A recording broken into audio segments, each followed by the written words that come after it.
அனைவருக்கும் வணக்கம்.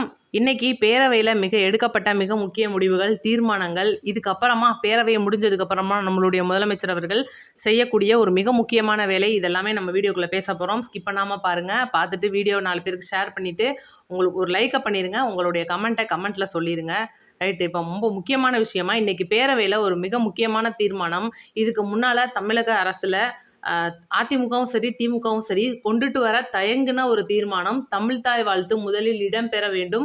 அனைத்து பொது நிகழ்வுகள் மற்றும் அரசு நிகழ்வுகளில் தமிழ்தாய் வாழ்த்து தான் முதல்ல பாடணும். எந்த ஒரு ஹிந்தி பாட்டுக்கும் முக்கியத்துவம் கொடுத்துடக்கூடாது அப்படின்றதுல ரொம்பவே உறுதியாக இருக்கிற நம்மளுடைய முதல்வர் அவர்கள் இன்றைக்கி அந்த தீர்மானத்தை கொண்டுட்டு அதை வெற்றிகரமாக நிறைவேற்றியும் இருக்காங்க. அதுதான் உண்மையிலே ரொம்ப பெரிய விஷயம். அமைச்சர் ராஜ்மோகன் அவர்களுடைய அந்த அழகான தமிழ் உரை நடையில் மிகப்பெரிய அளவில் தமிழுக்கு ஒரு வாழ்த்து, முதலமைச்சருக்கு ஒரு வாழ்த்து அப்படின்னு சொல்லிட்டு அழகா தொடங்கின அந்த பேரவை உண்மையிலேயே சட்டப்பேரவையா காமெடி பேரவையா அப்படின்னு சொல்ற அளவுக்கு ரொம்ப காமெடியா இருந்துச்சு. வார்த்தைக்கு வார்த்தை, பஞ்சுக்கு பஞ்சு திமுகவுக்கு பதிலடி கொடுத்த நம்மளுடைய அமைச்சர்கள் மற்றும் நம்மளுடைய தமிழக வெற்றி கழக எம்எல்ஏக்கள், ஒவ்வொரு முன்னாள் அமைச்சர்களும் இன்னைக்கு நடந்த பட்ஜெட் உடைய ஒரு மிக முக்கியமான அந்த ஒரு ஆலோசனை அப்படின்ற இடத்துல பார்த்தீங்கன்னா, வேளாண் துறையை பற்றி மிக முக்கியமாக ஒரு விவாதம் போச்சு. அந்த வேளாண் துறையை பொறுத்த வரைக்கும் முன்னாள் வேளாண் துறை அமைச்சர் பார்த்தீங்கன்னா எம்ஆர்கே பன்னீர்செல்வம் இன்னைக்கு உண்மையிலே பேசி பேசி வாங்கி கட்டிக்கிட்டார் அப்படின்னு தான் சொல்லணும். இன்னைக்கு தமிழக வெற்றி கழகம் இன்னைக்கு புதுசாக வந்த கட்சி தானே, என்னத்தான் அவங்கள்ட்ட எல்லாம் குறிப்பெடுத்து வச்சிருக்க போகிறாங்க,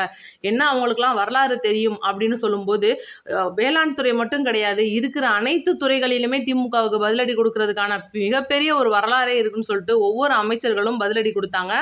அதெல்லாம் நம்ம வீடியோக்குள்ளே பார்ப்போம். அதுக்கு முன்னால் பார்த்தீங்கன்னா, இன்றைக்கி நம்மளுடைய முதல்வர் அவர்கள் வணக்கம் சொன்னதே ஒரு மாதிரியாக தான் இருந்துச்சுன்னு நீங்கள் பார்த்துருப்பீங்கன்னு நினைக்கிறேன். முதல்ல வணக்கம் சொல்லிட்டு பேரவையே சுற்றி சுற்றி வந்திருப்பார். இதெல்லாம் பார்த்தவங்க மறக்காமல் கமெண்ட்டில் சொல்லுங்கள். இதுக்கு காரணம் என்ன அப்படின்னா, கடைக்கோடியில் இருக்கிற எம்எல்ஏக்கு கொண்டு நம்ம வணக்கம் வச்சிடணும் அப்படின்ற ஒரு மிக முக்கியமான ஒரு விஷயந்தான். ஏன்னா இல்லைன்னா பார்த்தீங்களா எங்களுக்குலாம் முதல்வர் வணக்கம் வைக்கலன்னு சொல்லிட்டு சின்ன பிள்ளைங்க மாதிரி அவங்களுக்குலாம் பேசிக்கிறாங்க அப்படின்றதுனால ஏற்கனவே சொல்லப்பட்ட ஒரு விஷயந்தான். அதனால தான் பார்த்தீங்கன்னா எதிர்கட்சி ஆளுங்கட்சி இதெல்லாம் தாண்டி இன்னைக்கு திடீர்னு சட்டப்பேரவையிலேருந்து வெளியிலேறி வந்த CV சண்முகம் அவர்கள் மிகப்பெரிய அளவில் ஒரு ப்ரெஸ் மீட் கொடுக்குறாரு. அதுக்கு காரணம் என்ன அப்படின்னா, எடப்பாடின்ற ஒருத்தர் இல்லை அப்படின்னா இந்த கட்சியே இருக்காது, 47 எம்எல்ஏ கூட ஜெயிச்சிருக்க முடியாது அப்படின்னு அக்ரி கிருஷ்ணமூர்த்தி அவர்கள் கொடுத்த பேட்டிக்கு பதிலடியாக கொடுத்துருக்காரு. என்ன காரணம், இன்னைக்கு எடப்பாடி அவர்கள் மட்டும்தான் அதிமுக நினச்சிட்டு இருக்காரு. ஒரு குடும்பத்தில் இருக்கிற அனைத்து பேரையும் வெளியே தள்ளி விட்டுட்டு அந்த குடும்பத்தில் யாருமே இருக்க மாட்டாங்க, தலைவர் மட்டும் இருந்து என்ன செய்யறதுன்ற மாதிரியான பதிலாக தான் இருந்துச்சு. எடப்பாடி அழகா இன்னைக்கு அதிமுகன்ற ஒரு கட்சியவே முடிச்சு விட்டாரு. ஏதோ 4 பேரை கூட வச்சுக்கிட்டு, குறிப்பாக நேற்றெல்லாம் பொள்ளாச்சி ஜெயராமன் அவர்கள் பேசும்போது பார்த்தீங்கன்னா, அதிமுக காலகட்டங்களில் 200 பெண்கள் கல்லூரி பெண்கள் இளம் பெண்கள் பொள்ளாச்சி ஜெயராமன் அவர்களுடைய ஊரான பொள்ளாச்சியில் மிகப்பெரிய அளவு பாலியல் இச்சைக்கு உள்ளாக்கப்பட்டு அந்த அது எப்படி திமுக காலகட்டங்களில் யார் அந்த சார்னு கேட்குறோமோ, பொள்ளாச்சியில் அதை விட பெருசாக யார் அந்த சார்னு கேட்குற நிலைமைகள்லாம் வந்துச்சு. அதெல்லாம் வாய் திறக்காத நம்ம பொள்ளாச்சி அண்ணே இப்போ பார்த்தீங்கன்னா அதிமுகவுடைய எடப்பாடிக்கு சொம்பு தூக்குறது தான் நம்மளால முடியல. ரைட்டு, இவங்கெல்லாம் ஒரு குட்டையில் ஊர்ன மட்டை. அதனால CV சண்முகம் உண்மையிலே கடுப்பாயிட்டாரு. இன்னைக்கு ப்ரெஸ் மீட்ல இந்த அளவுக்கு கோபமா அவர் பார்த்துருப்போமான்றதை விட, எதுக்குங்க நீங்க எங்களை கூப்பிட்டு வச்சு பேச மாட்டேன்றீங்க, நீங்க மட்டுமே கட்சின்னு ஏன் நினைக்கிறீங்க, அடுத்த கட்சிகிட்ட நீங்க 10 பெட்டி வாங்கிட்டீங்கன்றதுக்காக எங்களை எல்லாம் வெளியேற்றுறது நியாயம் இல்லை. உங்களை எம்ஜிஆர் அவருடைய ஆன்மாவும் சரி, ஜெயலலிதா அம்மாவுடைய ஆன்மாவும் சரி உங்களை சும்மா விடாதுன்னு சொல்லிட்டு ஏகப்பட்ட ஒரு வசைபாடுகள். ரைட்டு, நம்ம அப்படியே நகர்ந்து உள்ளே வருவோம். இன்னைக்கு குறிப்பாக நெல் மற்றும் கரும்பு அதோட குவிண்டால் விலைக்கு மீதான மிகப்பெரிய விவாதம் நடந்துச்சு சட்டப்பேரவை பொறுத்த வரைக்கும்.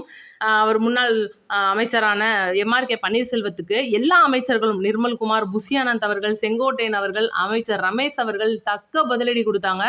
அதில் திமுக ஒரு மிகப்பெரிய ஒரு காமெடி ஒன்று பண்ணி வச்சுருக்காங்க. என்னென்னா, 2017 காலகட்டங்களில் எடப்பாடி அவர்களுடைய ஆட்சி அந்த டைமில் பார்த்தீங்கன்னா கரும்பு தோட்டத்துக்குள்ள கான்கிரீட் அமைச்சிருக்காங்க அப்படின்ற ஒரு காமெடியை நம்மளுடைய அமைச்சர் அறநிலையத்துறை அமைச்சர் ரமேஷ் அவர்கள் சொல்லிட்டாரு. அதை பார்த்தீங்கன்னா இவ்வளோ நாள் திமுகவில் எப்படி பேசியிருப்பாங்கன்றதை இன்னைக்கு அழகா எம்ஆர்கே பன்னீர்செல்வம்னே வெளியில் சொல்லிட்டாப்ல. எப்படின்னா, அறநிலையத்துறை அமைச்சரை சாமி அமைச்சர், கூட்டுறவுத்துறை அமைச்சராக அரிசி அமைச்சர், இந்த மாதிரி சுகாதாரத்துறை அமைச்சராக டாக்டர் அமைச்சர், யார் நம்ம மாசு, இந்த மாதிரி தான் அவங்களுக்குள்ள பேசிக்கிறாங்க அப்படின்னு சொல்லிட்டு இந்த மாதிரி ஒவ்வொரு விஷயமும் இன்னைக்கு வெளியே தெரிய வந்திருக்கு. அந்த வகையில் நம்மளுடைய அறநிலையத்துறை அமைச்சரை அந்த சாமி அமைச்சர் ஏதோ சொல்கிறாருன்னு சொல்லும்போது மொத்த அவையுமே விழுந்து விழுந்து சிரிச்சு, நம்ம முதல்வர்லாம் என்னடா இது இப்படி கூமுட்டையெல்லாம் இருந்திருக்காங்கன்னு சொல்லிட்டு ஒரே காமெடியாக இருந்துச்சு. அதெல்லாம் பார்த்துருக்கீங்கன்னா அதையும் கமெண்ட்டில் சொல்லுங்கள். உண்மையிலே சட்டப்பேரவையா காமெடி பேரவையான்னு கேட்குற மாதிரி இருந்துச்சு. அதில் பார்த்தீங்கன்னா 2017 ஸ்டாலின் அவர்கள் அந்த கரும்பு தோட்டத்துக்கு ஆய்வுக்கு போகும்போது கான்கிரீட் வந்து பாதை வந்து அமைச்சிருந்தாங்க. எதுக்காகன்னா, அவர் வெறும் கால்ல நடந்து போறாரு, அவர் கால்ல சேறு பற்றக்கூடாது அப்படின்றதுக்காக அந்த வேலையை பண்ணி கொடுத்ததெல்லாம் வந்து பார்த்தீங்கன்னா இவங்கள தான். அந்த ஒரு ஒரு வரலாறுலாம் வந்து அமைச்சர் ரமேஷ் அவர்கள் எடுத்து சொல்லும்போது திமுகவுடைய முன்னாள் அமைச்சர்கள் எம்எல்ஏக்கள் மூஞ்சிலெல்லாம் ஈ ஆடலை அப்படின்னு தான் சொல்லணும். அடுத்து பார்த்தீங்கன்னா அமைச்சர் சக்கரபாணி, முன்னாள் அமைச்சர் வந்து யாரு, நம்மளுடைய கூட்டுறவுத்துறை அமைச்சர். இன்னைக்கு வெங்கட்ராமன் அவர்கள் கூட்டுறவுத்துறை அமைச்சராக இருக்கிறவர் மிகப்பெரிய அளவில் நெல் கொள்முதல் நிலையங்கள் அமைக்கிறதுக்கு கிட்டத்தட்ட 800 கோடி ரூபாய் வந்து திமுக காலகட்டங்களில் பயன்படுத்தினேன்னு சொல்லியிருக்கீங்க. ஆனால் எங்கேயுமே அமைக்கலையப்பா, என்னப்பா இந்த காசெல்லாம் என்ன பண்ணீங்கன்னு கேட்கும்போது அதெல்லாம் நாங்கள் அமைச்சிருக்கோம் தெரியும்ல, 54 ஒரு மிகப்பெரிய அளவில் கிடங்கு மாதிரி அமைச்சிருக்கோன்னு சொல்லும்போது அப்புறம் ஏன்பா விவசாயிகள்லாம் போராடுறாங்க, மழையிலேயே நெல்மணிகள்லாம் நனையுது அப்படின்னு சொல்லி கேட்கும்போது அவங்க அமைச்ச அந்த அந்த கிடங்குகள்லாம் பார்த்தீங்கன்னா எவ்வளோ உறுதியானது தெரியுமா? அப்படியே வெட்ட வெளியில அப்படியே நெல் மூடைகள்லாம் அடுக்கி அப்படியே தார்பாயை போட்டு பொத்தி வைக்கிறதுக்கு 800 கோடி ரூபா செலவாயிருக்கான் திமுக காலகட்டங்களில். எங்கடா நம்மளும் ஆய்வுக்கெல்லாம் போனோம், ஒரு தானியங்கி கிடங்கு கூட நம்ம பார்க்கலையே அப்படின்னு பார்த்தோம்னா கடைசியில் கிடங்கே இதுதானா. ஒரு 100 மூட்டையை வச்சிட வேண்டியது, அது மேலே பெரிய தார்பாயாக வாங்கி போத்தி வச்சுட்டா பார்த்தியா கிடங்கு கட்டியிருக்கோன்னு சொல்லிட வேண்டியது. இதுதான் வந்து திமுக ஆட்சி காலத்தில் நடந்திருக்கு. இதுக்கு வேற வந்து லஞ்சம் வேற கொடுத்துருக்காங்க. இன்னைக்கு குவிண்டால் வந்து கரும்புக்கு ஒரு விலை நிர்ணயிக்கிறாங்க அரசு அப்படின்னா, அதுக்குள்ளே இருக்கிற அரசு அதிகாரிகள் அப்படின்ற பேரில் அவங்க ஒரு விலை நிர்ணயிக்கிறது. இது எல்லாமே இன்னைக்கு திமுகவுடைய முகங்கள் வெளிச்சம் போட்டு காட்டப்பட்டு இருக்கு அப்படின்னு தான் சொல்லணும். அது போக பார்த்தீங்கன்னா எம்ஆர்கே பன்னீர்செல்வம் அவர்கள் நிறைய அமைச்சர்களை பார்த்தீங்களா, நாங்கள்லாம் வந்து விவசாயம் பண்ணவங்க, எவ்வளோ பெரிய விவசாயிகள் தெரியுமா நாங்கள்லாம். இன்னைக்கு அமைச்சர் செங்கோட்டையனே இருக்காரு, அவர்லாம் ஒரு தென்னை விவசாயி. ஆனால் பாருங்க மக்கள் வந்து எங்களை நம்பலை, உங்களை நம்பி இன்னைக்கு ஓட்டு போட்டிருக்காங்க, இந்த விவசாயிகள் எங்களை நம்ப மாட்டாங்கன்னு சொல்லிட்டு மிகப்பெரிய அளவில் காமெடியாக பேசிகிட்டு இருந்தார். சபாநாயகர் அவர்கள் குறிப்பிட்டு நிறைய விஷயங்களை வந்து அவை குறிப்பிலேருந்து நீக்கினார். ஆதவர்ஜுன் அவர்களுடைய ஒரு பேச்சு வந்து பார்த்திங்கன்னா டக்குன்னு திமுகவை தாக்குற மாதிரி இருந்துச்சு. எல்லாத்தையுமே வந்து சபாநாயகர் அவர்கள் கரெக்டாக கணிச்சு இன்னைக்கு காமெடியான சட்டப்பேரவையாக போச்சு. ரைட்டு, இன்னைக்கு முக்கியமான விஷயம் பார்த்தீங்கன்னா தொகுதி மறுவரையறை நாடாளுமன்றத்தில் கொண்டுட்டு வரப்போகிற மசோதாக்கு அதன் மீதான விவாதங்கள் ஒருவேளை பிற்பகலில் ஆரம்பிக்கலாம், இல்லை நாளைக்கு அதுக்கு தீர்மானத்தை கொண்டு வந்து மிகப்பெரிய அளவில் இதை விட அனல் பறக்கும் விவாதங்கள் கொண்டுட்டு வரலாம். அதை நம்ம அப்போ பேசுவோம்.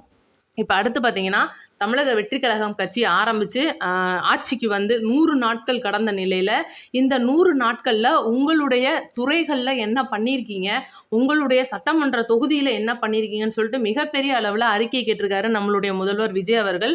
இதை பார்ப்போம் அப்படின்னு சொல்லிட்டு இப்போ சட்டப்பேரவை முடிஞ்ச கையோட தனித்தனியாக ஒவ்வொரு துறைக்குமான அறிக்கை, இந்த 100 நாளில் என்னென்ன திட்டங்கள் நிறைவேறி இருக்கு, மக்களுக்கு என்னென்ன பண்ணியிருக்கீங்க, அது சின்ன திட்டமோ பெரிய திட்டமோ, ஒரு சின்ன ரோடு போட்டு கொடுத்துருந்தீங்கன்னா கூட அந்த பேப்பர் வந்து என்னோட டேபிளில் இருக்கணும்னு சொல்லி மிகப்பெரிய ஒரு ஆர்டர் போட்டிருக்காரு. உடனடியாக சட்டமன்ற உறுப்பினர்கள் ஆல்ரெடி ரெடி பண்ணி வச்சிருக்கிற பேப்பரை முதல்வர் அவர்களுடைய டேபிளில் சமர்ப்பிச்சிருக்கோன்னு சொல்லியிருக்காங்க.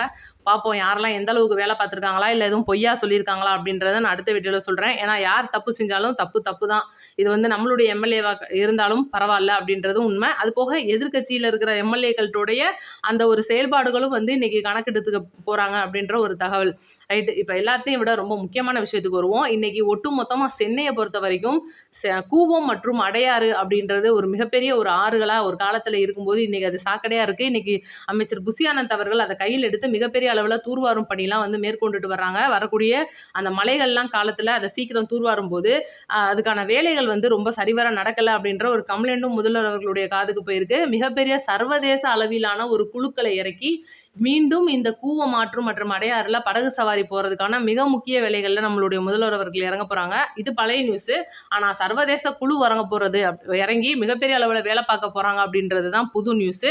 ரைட், இப்போ முக்கியமான விஷயத்துக்கு வருவோம். எல்லாரும் காலையிலேருந்து கேட்ட விஷயம், எனக்கும் வந்து ஏஆர் ரகுமான் அவர்களே ரொம்பவே பிடிக்கும். ஆனால் அவருடைய மகன் செய்கிற செயலுக்காக வந்து அவர் இந்த அளவுக்கு இறங்கி இப்படி ஒரு கீழ்த்தரமான வேலையெல்லாம் செய்வார் அப்படின்னு நான் எதிர்பார்க்கல.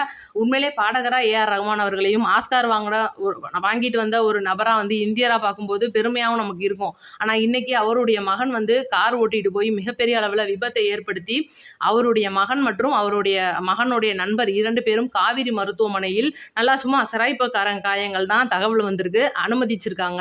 ஆனால் எதிர்த்தாப்புல வந்த ரேபிடோ ஓட்டுநர் மிகப்பெரிய அளவில் காயம்பட்டு அவரை வந்து அதே இடத்துல காவிரி மருத்துவமனைக்கான மிகப்பெரிய ஆம்புலன்ஸும் இந்த ரேபிடோ ஓனருக்கு பார்த்தீங்கன்னா அரசுடைய மருத்துவமனையிலேருந்து 108 ஆம்புலன்ஸும் வந்து தனித்தனியாக பாகம் பிரித்து அவர் அரசு மருத்துவமனைக்கும் இவரை வந்து காவேரி மருத்துவமனைக்கும் அனுப்பிச்சு வச்சிருக்காங்க அப்படின்ற ஒரு தகவலும் வந்திருக்கு. ரொம்பவே மோசமான ஒரு செயல். தன்னுடைய மகன் கூட ஆக்சிடென்ட் ஆனவர், ஆனால் அவரை பார்க்கறதுக்கு கூட இவருக்கு மனதில்லை அப்படின்னும்போது, நீங்களாம் இவ்வளோ பெரிய பாடகராக இருந்து இவ்வளோ பெரிய அவார்டெல்லாம் வாங்கி என்ன புண்ணியம் அப்படின்னு தான் எங்களுக்கு கேட்க தோணுது. இது வந்து பாடகர் அப்படின்ற ஒரு இடத்த தாண்டி ஒரு நல்ல மனிதர் அப்படின்ற ஒரு இடத்துல அண்ணன் ஏஆர் ரகுமான் அவர்கள் தோத்து போனார் அப்படின்றதும், அதை விட அவருடைய மகனும் மற்றும் அவருடைய மகனுடைய நண்பரும் 2 பேரும் சரம போதை. அது வந்து என்னன்னா மது அதிகமாக அருந்திருந்தாங்க அப்படின்ற ஒரு தகவல் காவல்துறையோட விசாரணையில் வந்திருக்கு அப்படின்ற ஒரு தகவலும் வந்து சொல்கிறாங்க. எந்த அளவுக்கு உண்மை இது வந்து பார்த்திங்கன்னா பெரிய இடத்து விவகாரம் அப்படின்னு தான் சொல்லணும். ஏன்னா நிறையா இருக்குது, அதெல்லாம் வந்து பார்த்துக்குருவாங்க அப்படின்னு தான் நம்மளுடைய ஒரு கடந்து போக வேண்டியிருக்கு. ஆனால் உண்மையிலே மனசாட்சி இல்லாத ஒரு செயல் அப்படின்றது ரொம்பவே வருந்தத்தக்கது. இதுதான் கமெண்ட்ல வந்த கேள்விக்கான பதில். உண்மையிலே அவருடைய மகனும் அவருடைய நண்பரும் ஏதோ விழாவுக்கு எங்கேயோ போயிட்டு வந்திருக்காங்களாம். சொகுசுக்கார் அப்படின்றனால அவங்க ஆக்சிடென்ட் ஆகும்போது பார்த்தீங்கன்னா மிகப்பெரிய அளவில் அந்த ஏர் பலூன் வந்து அவங்கள காப்பாற்றிருச்சு. ஆனால் ரேப்பிடோ கார் ஓட்டுநரும் வந்து தப்பிச்சிட்டாரு. எந்த வித உயிர் சேதம் அப்படின்றதெல்லாம் கிடையாது. ஆனால் அதிக காயப்பட்டவரை அங்கேருந்து ரொம்ப தூரத்தில் இருக்கிற கவர்மெண்ட் ஹாஸ்பிட்டல் கூட்டிகிட்டு போயிருக்காங்க. இவரை உடனே பக்கத்தில் இருக்கிற காவேரி ஆஸ்பத்திரி கூட்டிகிட்டு போயிருக்காங்க. யோசிச்சு பாருங்கள், ஏதாவது ஒரு சேதம் ஆயிருந்தா அந்த குடும்பத்தோட தூணாக இருக்கிற அந்த ரேபிடோ ஓட்டுநருடைய மனவேதனை என்ன இருக்கும், அவங்க குடும்பத்தோட வலி என்ன இருக்கும் யோசிச்சு பாருங்கள். அண்ணன் ஏஆர் ரஹ்மான் அண்ணன் அவர்கள் வந்து கண்டிப்பாக அந்த ரேபிடோ ஓட்டுநருக்கு ஏதாவது ஒரு உதவி செய்யணும் அப்படின்றத நம்ம சேனல் மூலியமாக நம்ம கேட்டுக்குவோம். உங்களுடைய கருத்துக்களையும் மறக்காமல் கமெண்ட்டில் சொல்லிடுங்க. நன்றி, வணக்கம். அடுத்த வீடியோவில் சந்திப்போம்.